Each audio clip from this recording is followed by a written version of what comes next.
You're listening to Storage Nerds Podcast, where we unravel the best-kept secret of the real estate investing world, the storage industry. Join the grassroots guru in self-storage, Stacy Rosetti, in insightful discussions about finding, funding, and running these spaces, allowing you to yield the highest returns possible. Get your foot in the door on self-storage and discover how to properly purchase facilities, negotiate with sellers, and close the deal without worries. Start unpacking that investment wisdom with Stacy right now.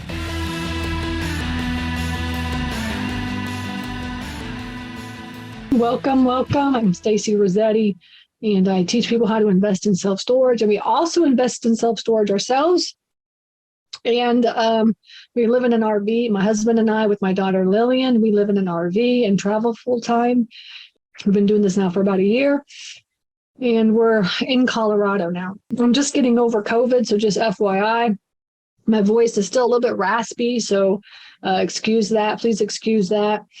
We got COVID in when we were in Montana for like 3 weeks and had a great first 2 weeks, and then I'm not sure if we got COVID from my husband flying from Atlanta to Montana, because my husband flew to Atlanta to go check on 2 facilities that we were looking at buying. One of them we're closing on next week. It's in the North Georgia mountains, and the other one that we're closing on in Florida. We decided to terminate the one in Florida. It's just too complicated. Is there anybody actually that's living here that lives in the panhandle of Georgia? Because if you live in, not the panhandle of Georgia, the panhandle of Florida, because if you live in the panhandle of Florida, this would be a very good facility for you. But it's one that just very difficult to make to go virtual. And it's really hard because you have to be there to manage that facility because the way it's set up. So if anybody wants a facility, you have to be there to manage it. That's the only thing. You have to live right there. The owner comes in every day and manages it because you have to be there to manage it. Right. I mean, we just decided, my husband and I just decided that, we don't want to buy a facility like that, because we buy storage facilities for passive income, and getting up and going into a facility and managing it or having somebody there to manage it, because you would have to hire, essentially it'd be there 7 days a week. And there's somebody that's there part-time, 3 days a week, so he can go and do his thing or whatever. But he has to be there 5 days a week. So, then you'd have to hire really 2 kind of operations people really to be there, because it'd be Monday through Friday, and then you'd still have somebody for the weekends. And it was just coming out to too much money to hire everybody and be there, and just the numbers weren't working out, So, but if you are living in the panhandle of Florida, if you are living in the Destin area or near that area, this would be a great storage facility, right? So we terminated that facility, and we're not going to be doing that anymore. We're not going to be working on that one. But the other one that we're closing on, we're definitely going to buy. My husband went, he said, "This is a good facility." Yes, he gave me a thumbs up on that one. So he went there and spent a couple of days there getting everything ready to close. And then he flew back to Montana where we were at, my daughter, and I think he got COVID by flying back and on the airplane. And so then we all got sick. Everybody got sick. And so we were in Bozeman. When we got sick, we were in Bozeman. We were sick the whole week.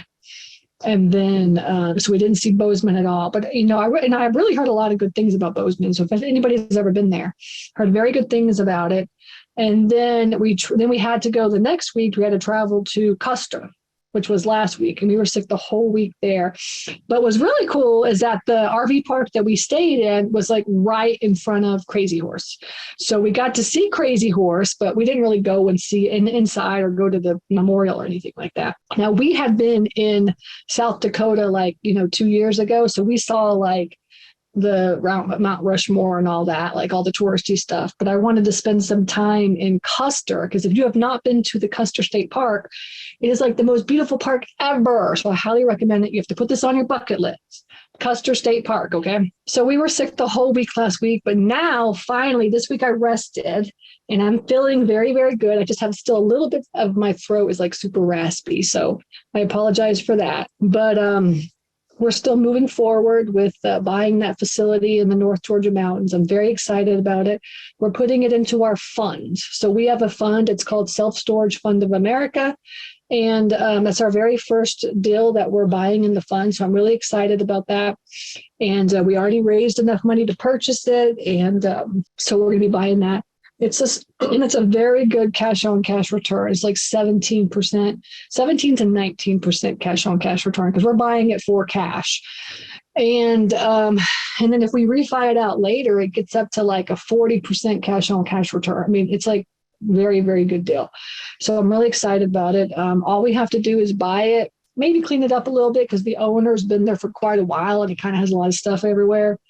And then we'll just raise the rates, right? It's supposed to be at market rates. He hasn't raised the rates since before COVID.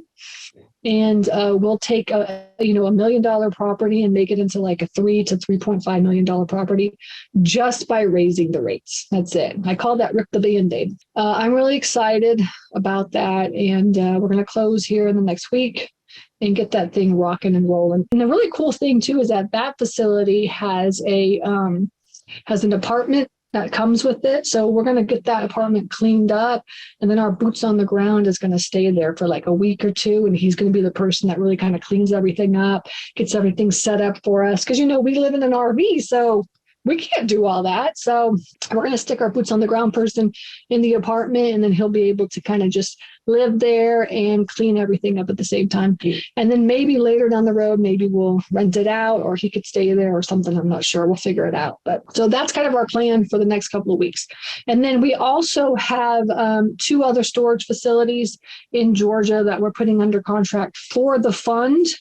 And we're working on that right now. So I'm really excited about those as well, too. So a lot of really good things happening for us. We own 11 storage facilities as of right now. We're about to purchase our 12th. And we're also considering selling some of our storage facilities. We're going to be selling them as a portfolio. We have facilities. What we do is we have facilities in the Atlanta market, and then we have facilities in like the South Georgia market, Florida market, and then also up in the North Georgia. We're going to keep the North Georgia, we're keeping the South Georgia, and we're keeping the Florida, but we're thinking about selling our Atlanta properties. There's 5 of them as a portfolio. I have one student right now that I have not sold any of my properties yet. So I have not been through that process, but I have one student that she bought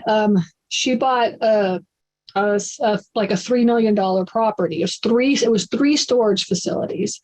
And she bought them. It was 630 units, and she bought it for $3 million. And I partnered with her, and a couple other of my investors came in and partnered with her. And she took that facility from like 50%, 60% full to like 85 to 90% full from like in the last 10 months. That's what she's been doing. She did a fantastic job, really like raising the rates, getting the bad tenants out, fixing stuff that needed to be broken and stuff. And so she was thinking like, maybe I should just sell it so I could 1031 exchange, or I could like sell it and then like roll that money into like, some other deals that are coming up, especially in the next year, right? Because hopefully, we'll have some lower cap rate. We'll have some lower prices and some higher cap rates and stuff. And so she went and she's been talking to brokerages to list her properties and her three facilities. And she picked it up for she picked those 630 units up for $2.9 million. And both of the brokerages came in at $7 million to list those. So literally in 10 months, she's taken that from a $3 million property to a $7 million property. And actually it was a mismanaged facility, but that's what you can do. Even if you can figure out how to come up with a lot of money, you can do that. So I was like, man, I should be selling some of my facilities as a portfolio, right? Because they told us that when you sell your facilities as portfolios, then you can make more money on your deals, because basically there's a different buyer pool. Right? There's a different type of buyer pool that comes in and buys your facilities or portfolios. People think that if you sell them one off, you'll make more money. But the truth is that if you have many portfolios, then you can sell those for an even higher price. And another thing that was really cool that I liked that she learned was that she said that typically, like when you have a portfolio, and she said that you have these types of buyers that could come in, and like one of the buyers, for instance, that's looking at her facility is like a franchise, right? Like a storage franchise, and they're looking at her facility to purchase it. Now they're living on the lower end, but they're like they own like I think like they own 40 different storage facilities in like 11 different states, right? So those types of buyers, they are not going to do what we do. All right, what we do, what you and I do, right, is we go to owners and we talk to owners and we get them to sell us their facility, like without a realtor involved, right? So we're just owner to owner. Let me purchase your property, right? A lot of people think that you have to go. Actually, I would say most people in the real estate industry think that you have to have like a broker in the middle to do your deal, whether it's on the residential side or on the commercial side, right? But the truth of the matter is that you don't need a broker to broker a deal. Essentially, you can just go directly to the owner and purchase it. And so that's what I teach for everybody here that's new. That's what I teach. Just go directly to the owner and make an offer. But the truth is that all these bigger players, all the ones that are out there trying to, buy up facilities that are kind of bigger players, they are not going to go to the owner. They're not going to go to the owner. They're going to come to somebody like us that went to the owner first, stabilized the property, and then is going to sell it.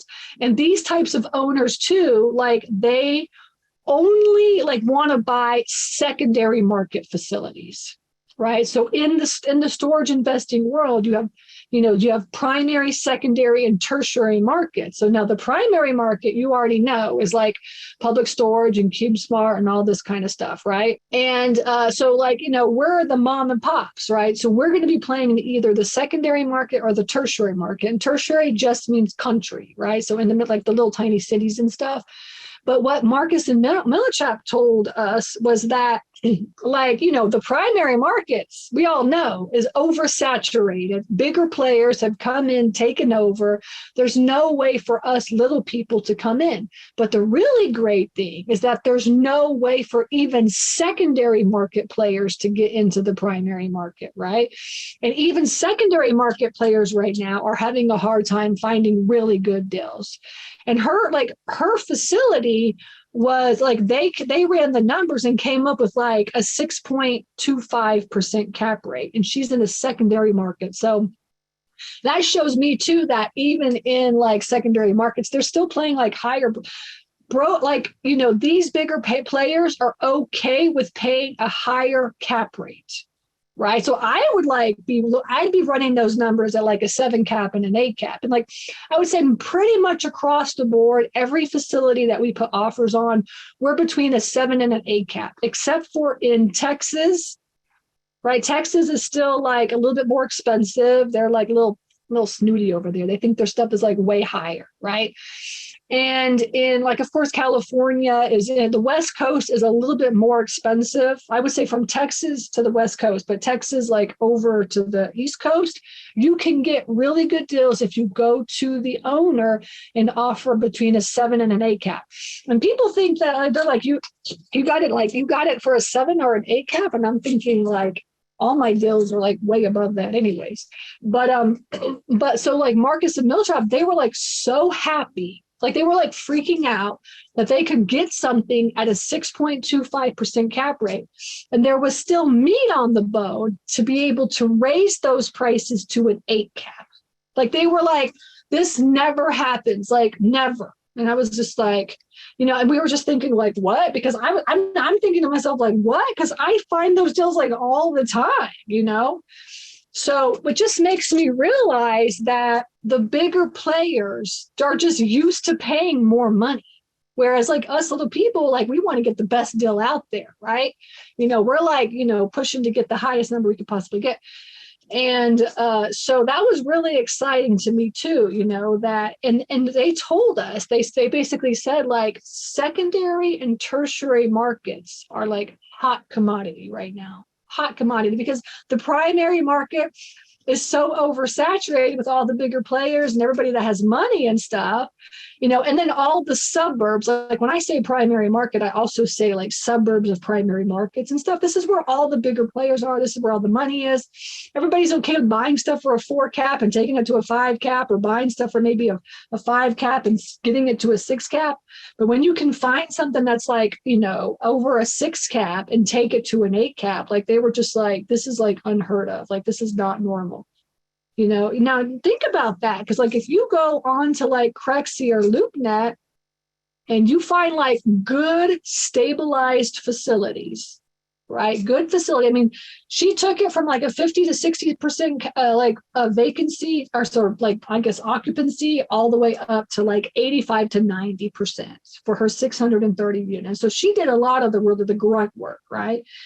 And so that's what we're here to do, right? So for me, getting out there and looking for like a, you know, a good deal. And in fact, we put, like, my team last week, we put 13 offers in, 13 offers.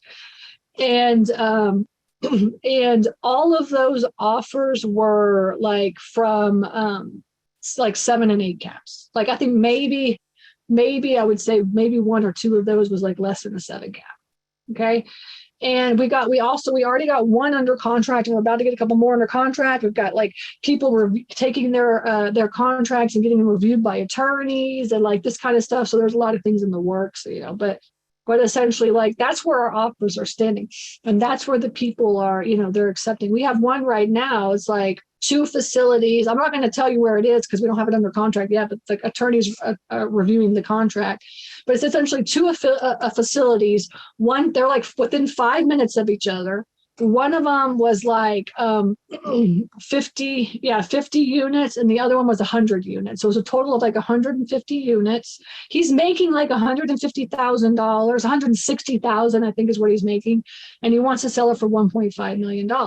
Right. Which is like right about where it should be anyways. Right. So that's a good, like, you know, number to be at. But he hasn't raised his rates in like a year or so. So we're going to take it from like 50 cents a square foot to like 60 cents a square foot. So it can't go up super high, but it isn't a tertiary market. You can't go up super high, but you can go up a little bit. And just by adding, you know, that 10 cents per square foot, you're taking it from like a $1.5 million facility to like almost, it's like $2.9 million facility, you know? So, and that's right. Like, that's like a 7 cap. That's like at a 7 cap. You know, so there's really, really good deals out there if you talk to owners. All right. So I just wanted to point that out. And I also just wanted to remind everybody that your job is to build mini portfolios. Okay. Mini portfolios. So we have all of our facilities from like the North Georgia mountains into the Panhandle and just all in between, all over Georgia. Right. But when I find and my team is looking all over Georgia, Florida area, talking to all the owners in the area. And when we find like a storage facility in an area, like if it's like not close to any of the other ones that we have, then I'm like, okay, now you have to talk to every owner within like a 30-minute radius, because we have to start building other facilities. We have to start buying other facilities in the area, because to sell one facility that's like, you know, 50 or 75 or 100 or 150 units, that's like one thing. But if you can have 3 facilities that equal 4, 5, 600 units, 600 doors, a certain square footage, then that is what makes your, you know, portfolio so much stronger. And so when my student went out and like she was going, I'll sell each of these, like each of those facilities were going to be like selling at like $1.2 million. So it was like $3.6 million or like $3.8 million, like almost $4 million, right? But when you go and sell it as a portfolio, you can sell it for like, you can list it for $7 million. And the commission was only like 3 or 4%. So it really wasn't that high, you know, because when you start selling like bigger facilities like that as well, too, like if you sell higher numbers of like units and then more square footage, then the commission of the broker comes down. Like if you had one, like if they were going to go out and sell one facility, then it would be like 6% commission. But if they're going to sell like $7 million worth of facility, then they're only going to have like a 3 or 4% commission rate. You know what I'm saying? That's kind of how it works as well, too. So, and So your job is to talk to owners directly, right? And find deals that are like within your market. So Texas is a little bit cheaper, more expensive, I'm sorry, and the West Coast is a little bit more expensive. The East Coast, you can still, like, I would say the Midwest to the East Coast, you can get like 7 to 8 caps right now if you talk to the owner directly. And if you ask, right, if you just ask. Now, another thing that we do too, when we talk to our owners, is we always ask them if they want to own or finance. We always ask, and I'm going to tell you, like, every single offer that we put out, I was going to kind of show you all that today and just go over the deal analyzer that we have. We have like a brand new deal analyzer that I'm releasing to my students. Only my students and storage nerds are going to get this deal analyzer. But it's like the most amazing deal analyzer. And I'm going to kind of just briefly show that to y'all so you have an idea. Now, the storage nerds doors open in the end of August. So if you're interested in joining, make sure you do that. And then you will have access to this amazing deal analyzer. But we always make 3 offers for owner financing. I'm going to tell you, all the owners, like so many owners are open to owner financing. I talked to one last week in Wisconsin from one of my students, because we have one student that hired our team to find a facility for them. And so I talked to this owner, and he was just adamant that he wanted $1.9 million for his facility. And so, and then we had sent him over an offer that was $1 million offer. It was around $1 million, which is basically kind of what it's worth. But then what we did on the owner financing terms, we got it to like 1.82 or something like this, like close to 1.9. So, and I talked to him on the phone, and he was like, what is this owner financing? He's like, I don't get it. And a lot of people don't understand seller financing, but essentially it just means that they're the bank, right? And actually it's so much better for you as an owner to seller finance, because you get to you don't have to pay that huge amount of tax up front, right? You get to pay that as you make your income on a yearly basis. You pay your taxes then, right? And so I was talking to this guy in Wisconsin, and essentially he was like, I really want $1.9 million. And I was like, I ran the numbers. I said, look, I was like, for a cash offer or for a bank financing offer, and I'm going to show this to you guys in just a second. When I run the numbers, all right, for a cash or bank financing offer, like $1.9 million just doesn't work, right? The cash on cash is going to be like super low. And, the debt service ratio is going to be very low. Like, for us to go to a bank and get a loan, we need 1.30, right, as the debt service ratio, or higher, right? And when I run your numbers at 1.9, it's like 82 or like 0.82 or something like this, right?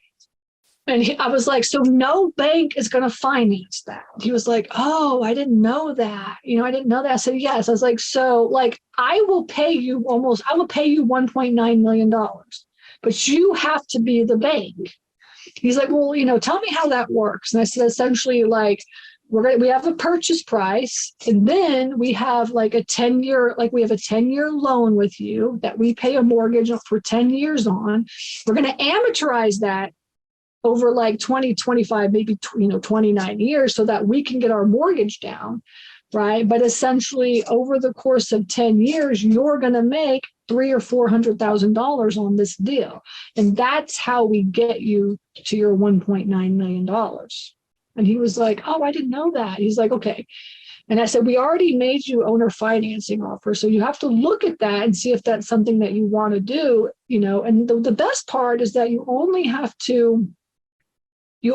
to pay, tax on the interest, on the interest that you make, on the income that you make that year. So you really get to defer a lot of those taxes. Instead of paying everything up front in the 1 year, then you can defer those and you can just pay it over time. He's like, oh yeah, I didn't know that. So our job is really to educate owners. It's to educate owners on how we can do creative deal structuring. And it's also building portfolios, building mini portfolios. 100 units is good, right? But 2 or 3 or 400 units in an area of like maybe 30 minutes or an hour, that's going to be even more powerful. So that is your job. Is maybe the first deal you can only afford 50 units, right? That's fine, right? You either buy 50 units with a piece of land that you can add more, units onto, or you buy several of them in your area within an hour distance until you can get to 300 or 400 units, right? And that's really the best way to go about it. And then later down the road, you'll be able to sell that as a portfolio and make like a ridiculous amount of money, right?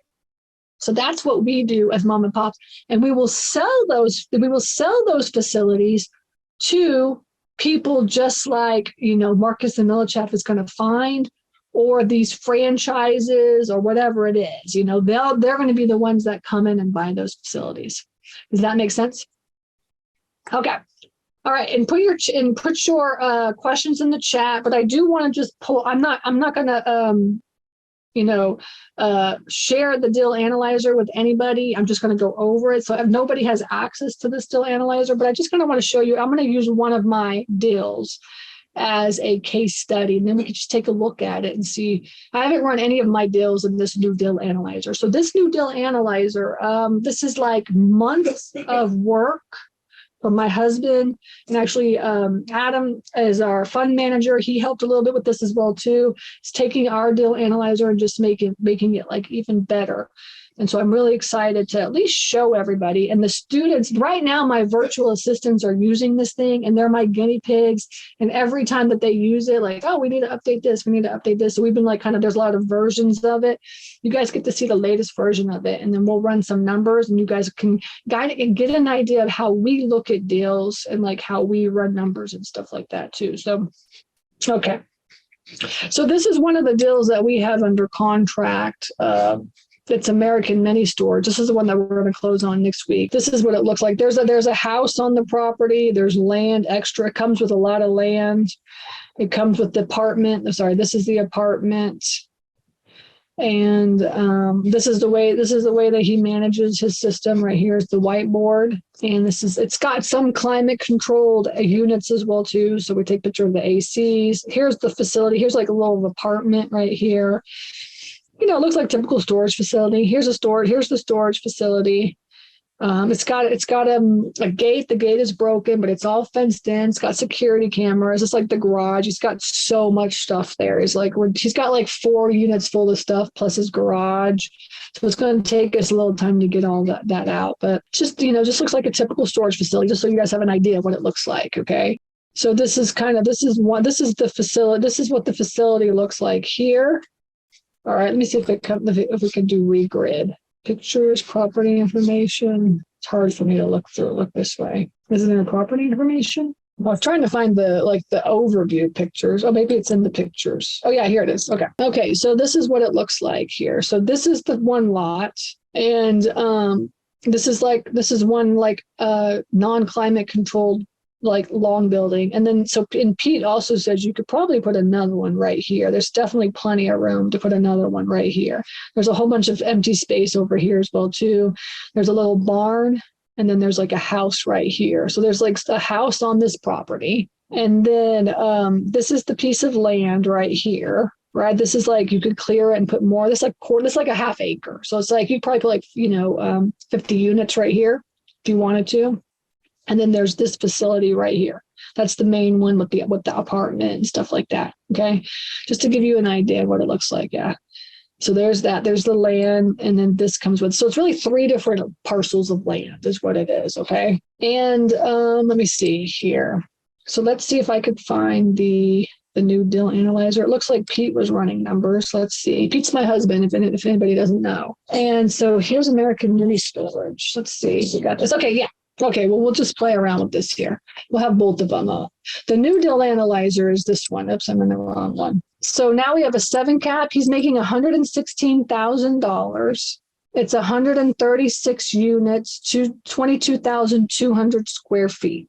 Okay, there's one climate controlled, and then the rest are non-climate controlled. Let's look at this and see what we have here. I'm just looking to see what we have here. Okay, good. Okay, so the valuation as is, it comes out to 136 units, and it's the gross potential rent of $137,000. And then our expenses are right here. So insurance is $5,300, property taxes are $6,000, maintenance is $15,000. It's $605 for utilities, $43,000 for staffing. And that's our boots on the ground person. That's not the boots on the ground person. That is the the in-house office people, no, that's right, I guess. Yeah. So he changed it. So boots on the ground plus the office people. And then maintenance is how much is it going to cost to maintain it on a yearly basis? Okay. And then the software is $10,000. Marketing is $1,800. That comes out right here. Okay.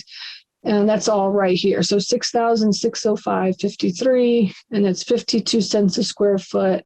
We're going to look at the competition at 90. It comes out to 99 cents a square foot. Okay. Let's go over here and just look and see what he's got for competition. Okay. This is the competition. There's a lot of storage facilities within a 10-mile radius. So I always tell all my VAs, just put in all the competition with the 10-mile radius. So these are all the facilities right here, okay? And pretty much every single one of them's full. Mountain storage. Okay, so we've got 5x10s, 10x10s, 10x15s, 10x20s, and 10x30s. So when you look at a storage facility, essentially one of the most important things that you need to do is do a competitive analysis, right? That's what we're doing here, is doing competitive analysis. So essentially you're just taking all of the storage facilities within a 10-mile radius. Now, if you're in a city, it could be a smaller radius. If you're in a secondary market, it could be 3 or 5 miles or 1 mile, right? But this is in Blairsville, Georgia, which is kind of in the middle of nowhere, just so everybody knows. So we went out 10 miles, and you could see this there. And we really, when we look at facilities, we really look at units. We look apples to apples. So we're not looking if other competitors have different size units than us. We don't look at those. We just look to see okay, what are all these facilities charging for the same thing that we charge, if that makes sense. Okay. And so it's, as you can see, that there's 5x10s, there's 10x10s. It's coming out to $1.40 a square foot, 93 cents a square foot, 98, 108, 66, 165, and 221. Okay. So, and then these numbers here, essentially, you just take the average of this after you fill out, what everybody is charging. And you can get that by just calling them and asking them. You can get that by going on to Radius Plus. You can get that by looking on their website. So you just have to figure out how you're going to get that. And so they do the competitive analysis, and then it comes up with a market rate of $1.04 a square foot. Okay. And so, and then we basically, what we do is we just take what the prices should be at, and we just plug those in here. So we're looking at their current rate right now. This is what he's charging. So for instance, he's charging he's charging $32 for a 5x10, and all of the competitors are charging around $70, right? And then the 10x10s are $52 dollars, and then competitors the most competitors are charging. I'm sorry, he's charging 52, and most competitors are charging 93, right? So we're just taking that number and just plugging it in over here. And then, and so forth, right? So that's why the competitive analysis, you're going to find out essentially what everybody is charging on an average, right, for each of the units, and then also average per square foot. Okay. And then you're going to stick it into, you're going to look at those numbers and essentially say, okay, this is what, if I were full, this is what as is making around $97.29. Right. And this is what we could be making, $23,000. Okay. So he basically is way below what he should be. In fact, he's at 52 cents a square foot, and he should be at $1. He is at 43 cents a square foot, and he should be at $1.04. You want to be just looking and doing a competitive analysis on your deal. This is kind of how we do it. All right. We look at the unit mix and what the total is. We look at like what the current rate is and what they could be making if they're 100% full. We look at the market rate, right, based off of the what the competition charges, and we look and see what we could be making if we were full. And if we were going to add more units, we'd be looking at that as well too. We're not going to add any more units on this, so let's try to figure this out. And let's see, I wanted to go over here and just pick this, look at this and make sure that all these numbers are same, because these numbers were coming out kind of weird. So let's see here. I'm on cash. Let's get onto the owner financing and see what it looks like. Okay, so it's making 116, 136. This is coming up. Okay, so now let's go look at the financing inputs and see what happens. So on this is where we basically try to come up with the offers, right? So we're running the numbers, and what we're doing is we're looking at how we can make 10% cash on cash return or higher, and also 10% like of your net profit. So that's really the two numbers. We're shooting for double digit cash on cash return and double digit net profit percentage. Okay. So that's why we have we look at it this way. Is when you're running your numbers, and I was just talking to a couple of coaching students about this today, when you're running your numbers, essentially what you want is you want to be able to, after updates, if you have to come in and increase the rents from 52 cents to 99 cents, right? So obviously you can see the debt service ratio is like super low here. But, when you're coming in and you're increasing the rates by $1, by 50 cents a square foot, then obviously these numbers are going to be completely different. And so what we're looking at making owner financing offers that include the monthly payment, right? And figuring out what the monthly payment is, the interest rate, right? And what your interest rate's going to be. And then, I see he's making, I think, did he use the new one? Hang on. Yeah, he did. Actually, that's what it is. Okay. He was doing fixed interest. I was wondering why that was looking weird. Okay. So on the inputs tab, we added essentially like a drop right down here for interest only and fixed interest, right? Because sometimes owners we have one owner where he was like, you could just do like interest only for the first 2 years. And I was like, oh, okay, cool. So then you can calculate that if you want to do interest only payments as well. But anyway, so this one here, so this owner finance here is $1 million, 10% down, 5% interest, 10 years over 20 years, right? These are kind of the terms that we gave him, let's just say, right? Or you could do $100,000 down. $1 million, nothing down, 5% interest, 10%, a 10-year balloon, 20 years amortized. And you can run the numbers. What you want to do is run the numbers based on these calculations: your purchase price, your monthly payment, interest rate, term of loan, down payment, your total interest, and your net amount to the owner. So the owner is going to see this is what they're going to see when you make the offer, right? So for instance, they're going to see $1 million, and then they're going to say total interest. They're going to see I'm going to make $372,000 if I owner finance this project. So the owner's interested in two things. The owner's interested in how much money am I really going to make, right? I can make $1 million cash, or if I owner finance the deal, I could do $1 million purchase price and also make $375,000, or depending on what the loan terms are, this is how much money I'm going to make, right? So when you're looking at the deal, when the owner's looking at the deal, that's what they're looking at, is how much money could I possibly make over the course of and getting it now and paying taxes and paying 30%. And really at $1 million, I'm only making $700,000 now, or make $1 million plus $372,000 and just paying that interest and paying those taxes over the course of 10 years.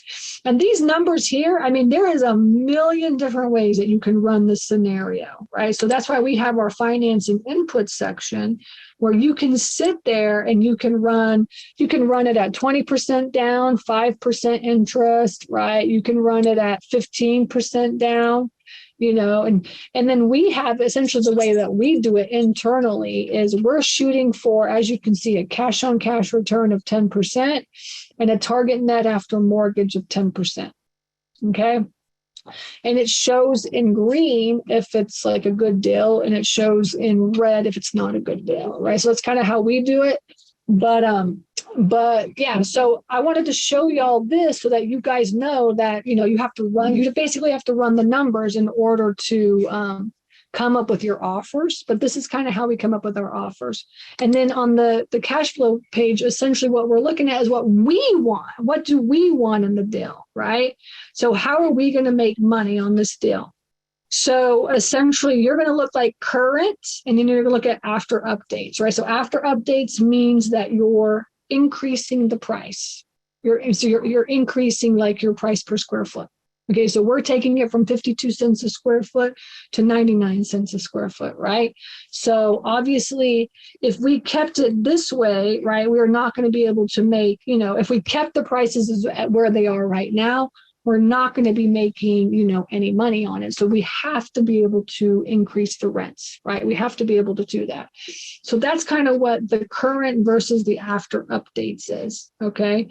And so I wanted to show you that as well too. And then what you're going to look at, you as the buyer, if you're going to own or finance a deal, and we always offer owner financing on everything we do, but essentially you're looking at the gross monthly income. All right, so we're going to be making $20,000, right, a month. And you're looking at the operating monthly expenses. So it's $6,900 is basically what it's going to cost us to manage this, right? And we basically look at that as this is like, here's our expenses, right? So here's basically $82,000 is what our expenses are going to be for the year to operate, okay? And the mortgage is you want to take that, and then you want to take that, which is your NOI, right? So it's 20,000 minus 7,000 is 13,000, right? And then you're minus the mortgage, which really depends on what type of loan you get. Are you going to have cash? Are you going to have an owner finance something? Or are you going to go to the bank and get bank terms on that, right? So we kind of separate it out is what we do. So if you say, if we paid cash, this is how much we'd be making. If we got it owner financed, this is how much we'd be making, right?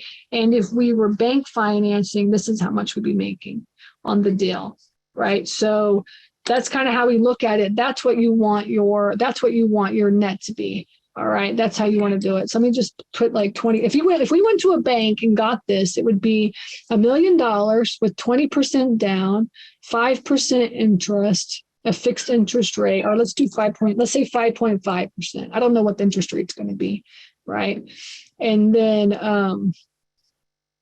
if we did owner financing, we'd probably put like either 10, 20, like 10, 15, or 20% down, right? And then you could just say like, okay, I'm going to pay, if I put 20% down, I'm only going to pay 4% interest. If I put 15% down, I'm going to pay 4.5% interest. And I put 10% down, I'll put 5% interest. So I'll put less down and pay more interest, or I'll put more down and put less interest. This is basically kind of what we offer here. It's just these kind of terms, okay? And then you'll be able to look at essentially what the purchase price is, the down payment, the interest rate, interest on the loan, right? Length of the balloon, and the amortized interest, right? Any costs, right? This one right here, we put in $50,000. You put $50,000 in CapEx. If there's no CapEx, then you could just put $1,000.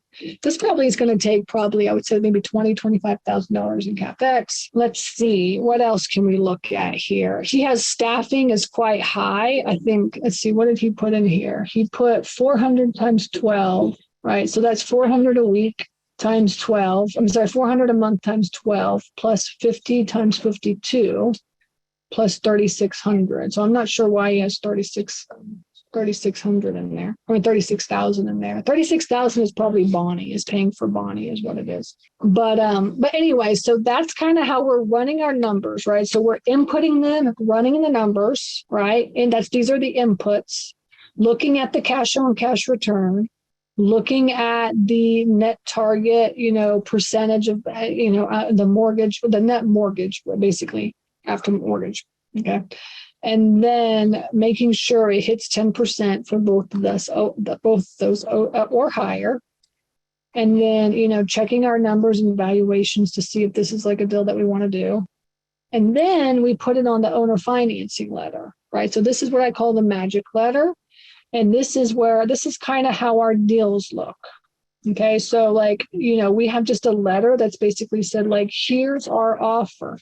Here's our offers. We have a cash offer, and then we have owner financing offers, right? And then this is just taken directly from, our cash flow page here. And then we just input this information right here, right into our owner financing letter. And you guys could just do this manually. You don't need a deal analyzer to do this, but you just basically offer a cash offer and then 3 owner financing offers. Okay. And then the very last section of our letter, it says we've come up with a lot of owner financing scenarios for you. We like owner financing because it makes the owner more money in the long run and saves you quite a bit on taxes. My offers are just suggestions, and I'm looking forward to hearing your thoughts. I wanted to give you an idea of how it could work with owner financing terms. As far as the cash offer, we request 45 days due diligence period, and we close in 90 days. Okay. So I kind of explain in the letter as well, too, why we're offering so many owner finance, offers as well. And so we have this sheet here that we give to the owners, as well as the share sheet. Right. So we'll show them the valuation and how we came up with the money, and then how they came up with the offer. And then we'll show them the cap rates and this kind of stuff as well, too. And we'll send them this share sheet and this owner financing offer in order to get them to want to work with us, right? And then in the email that we send them, it's okay, here's the offer that we came up. This is just strictly a couple of suggestions. Do you have time to either hop on a phone call or a Zoom meeting in order to go over this? Stacy prefers Zoom meeting. If you're interested, we can meet. And so typically during the day, I'm on doing a lot of Zoom meeting with owners is what I'm doing. Okay. So we have the info, offer, the info input sheets. We have financing inputs, right, where we're inputting and doing the loan calculator for our offers. We have cash flow, right, where we can see kind of how much money we're making, stuff like this. Owner financing letter, right? And then we have the share sheet for the owner to share. And then we also have essentially our valuation. So we can see what our NOI is. If we buy it as is, this is the NOI, the value potential, if we bring it full, if we update it and increase the rates and any kind of updates that you need to do is all right here. We have the unit mix tab where we're looking at the units and seeing what, comparing the units to what they are to what they should be, right? And then we have the competition, right? So we're analyzing all the competition.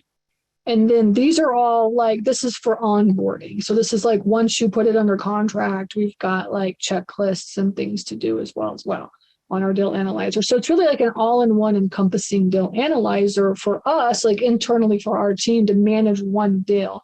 But I wanted to show this to you guys so that y'all had an idea of how we analyze our deals in-house, right? And that's really how we do it. Now, you don't need this deal analyzer in order to analyze deals. You can analyze it, on your own, just essentially doing the step-by-step process that I just showed, coming up with your inputs, right? Looking at your cash flow, coming up with an owner finance offer, looking at your valuations of your of your deal after you do all your inputs, looking at your unit mix, and looking at your competition. That is really how you analyze a deal. That's how you underwrite a deal. All right. So when somebody says, I'm underwriting a deal right now, that's what they're doing. Okay. All right. Good. Okay. We got a couple of questions. I'll answer those. Can you explain why the rates go down in the after update section? I'm not sure. I didn't even see that. Let me see. The rates are going up in the after update section. We're going to be making in the current, we're making $137,000, right? The effective gross income is $116,000.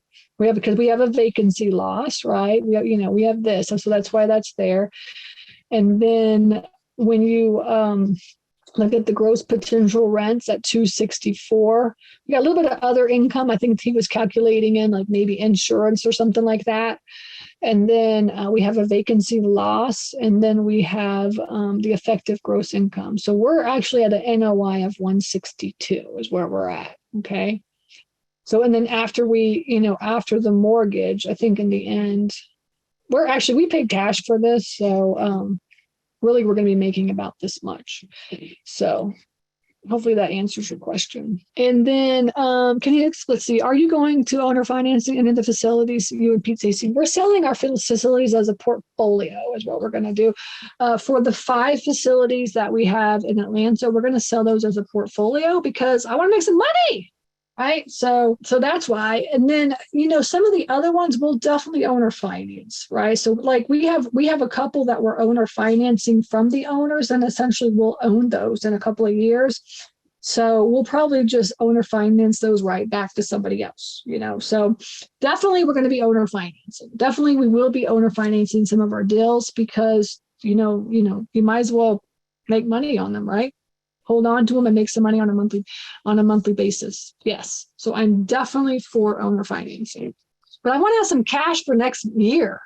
Right. So that's why I'm selling, we're thinking about selling 4 or 5 of our facilities in Atlanta so that I could sell those and have some cash for next year so that we'll have that available to purchase facilities and property and stuff for next year. Okay, question in the Q&A. How do I get started in storage investment business? Okay, good. Yeah, so I teach this. I didn't say that today, actually, but I teach every Monday night, right? So if this was kind of over your head and you're a newbie and you're like, okay, how do I do this? You should be coming here every Monday night because every Monday night I teach something new. I'm doing case studies or I'm bringing students on or just doing step-by-step process.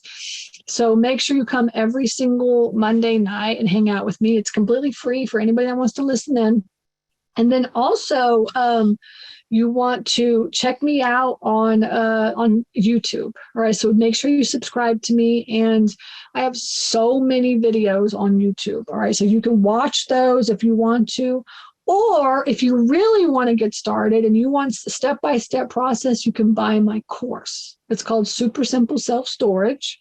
You go to stacyrosetti.com and then you just click on the online course right here, Super Simple Self-Storage, and then you can take a look at this and see if it's something that you're interested in, okay? Everybody. Right, so you can see, and inside the course, essentially you have the course, and that takes you through all the different, there's 100 videos, step-by-step videos on what you should be doing. What do I need to do to set my office up? What do I need to be doing to to do marketing and find deals? How do I do deal analysis? How do I do negotiations? So that's everything that you need. Financing and management and everything is all there. Okay. And then we also have you have a jumpstart course. So you're I don't want to go through the whole course. I'm just going to just do this jumpstart course, and that'll at least get you started. All kinds of guest speakers on different topics as well too. They've come in and they've talked and done a little section. And then you even get a deal analyzer, checklist, and templates, right? So a whole bunch of stuff is included as well. And then the workshop, all kinds of bonuses, Monday night sessions, and things like that are all there. Okay. So that's the course. That's right here if you're interested. All right. And that will take you step by step to get you started. So you have the free part, the free way, if you want to do free and just DIY yourself. You've got the course if you want a guided kind of way to learn. And then you also have Storage Nerds. Storage Nerds is the coaching program. And that opens up at the end of August. We're going to open the doors on August 30th. I only open the doors for 6 days. Okay. And you can just decide if you want to join. All right. And that's basically it. Now I'm going to hop on to my fund. I always pitch my fund right after this. So that's stacyrosetti.com/fund. So if you want to be passive investor, you're I have money, but I don't want to do the work, the fund is where you want to be. Okay. So hop on and listen to that as well. Okay. All right. So I appreciate you guys hopping on, and hopefully I will see you guys next week. Okay. All right. Take care.